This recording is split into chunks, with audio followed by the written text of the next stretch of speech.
আসসালামু আলাইকুম ওরহমতুল্লাহ। আশা করি আপনারা সবাই আল্লাহর অশেষ রহমতে ভালো আছেন। ঘুম আমাদের জীবনের এক অবিচ্ছেদ্য অংশ, কিন্তু আমরা কি কখনো ভেবে দেখেছি আমাদের এই ঘুমটাও ইবাদত হতে পারে, আর সেই ইবাদতের ফলে আল্লাহর পক্ষ থেকে আমরা পেতে পারি এমন এক উপহার যা আমাদের জীবন পাল্টে দিতে পারে। হ্যাঁ, আজ আমরা আলোচনা করব এমন একটি সহজ আমল নিয়ে যা ঘুমানোর আগে করলে আল্লাহ তাআলা আপনার জন্য একজন বিশেষ ফেরেশতা নিযুক্ত করে দেন। সেই ফেরেশতা সারা রাত আপনার জন্য কি করেন, আর সেই আমলটি বা কি, চলুন জেনে নিই কোরআন ও হাদিসের আলোকে।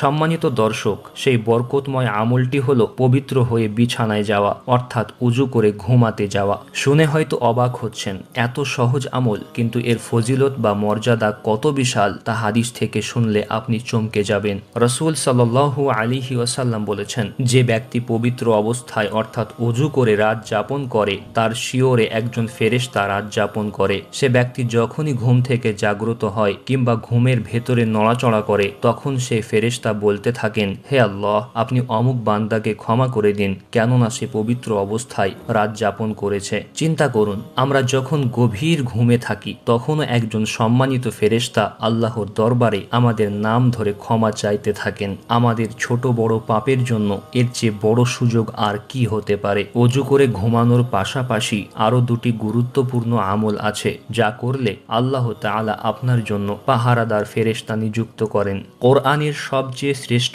আয়াত হলো আয়াতুল কুরসি। ঘুমানোর আগে এটি পাঠ করলে শয়তান থেকে নিরাপত্তা লাভ করা যায় এবং আল্লাহর পক্ষ থেকে পাহারাদার নিযুক্ত হয়। রাসূল সাল্লাল্লাহু আলাইহি ওয়াসাল্লাম বলেছেন, যখন তুমি শয্যা গ্রহণ করবে তখন আয়াতুল কুরসি পাঠ করবে, তাহলে সর্বদা আল্লাহর পক্ষ হতে তোমার জন্য একজন হেফাজতকারী পাহারাদার ফেরেশতা থাকবে এবং সকাল পর্যন্ত তোমার কাছে কোনো শয়তান আসতে পারবে না। প্রিয় ভাই ও বোনেরা, দেখুন আমাদের রব আল্লাহ তাআলা কত দয়ালু। তিনি চান না যে তার বান্দা ক্ষতিগ্রস্ত হোক, তাই তিনি এত সহজ কিছু আমলের বিনিময়ে আমাদের জন্য রেখেছেন এত বড় পুরস্কার। আমরা আমাদের দুনিয়াবী জীবনের নিরাপত্তার জন্য কতই না চেষ্টা করি, কিন্তু মৃত্যুর পর এবং এই দুনিয়াতে শয়তানের আক্রমণ থেকে নিরাপত্তার জন্য এই সুযোগগুলো কি হাতছাড়া করা উচিত? আজ থেকে প্রতিজ্ঞা করুন, ঘুমানোর আগে অন্তত এই তিনটি আমল করবেন।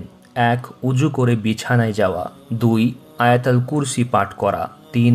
রাসূলুল্লাহ সাল্লাল্লাহু আলাইহি ওয়াসাল্লামের শেখানো ঘুমের দোয়া পাঠ করা। আল্লাহ তাআলা আমাদের সবাইকে এই সহজ আমলগুলো নিয়মিত করার তৌফিক দান করুন, আমিন। যদি এই ভিডিওটি আপনার ভালো লাগে এবং মনে করেন এটি অন্যদেরও উপকারে আসতে পারে, তাহলে অবশ্যই একটি লাইক দেবেন, আপনার বন্ধু পরিবারের সাথে শেয়ার করুন এবং এমন আরও গুরুত্বপূর্ণ ইসলামিক আলোচনা শুনতে আমাদের চ্যানেলটি সাবস্ক্রাইব করে বেল আইকনটি ক্লিক করে রাখুন। পরবর্তী ভিডিওতে অন্য কোনো গুরুত্বপূর্ণ বিষয় নিয়ে আপনাদের সাথে দেখা হবে। ততক্ষণ পর্যন্ত ভালো থাকুন, সুস্থ থাকুন। আসসালামু আলাইকুম।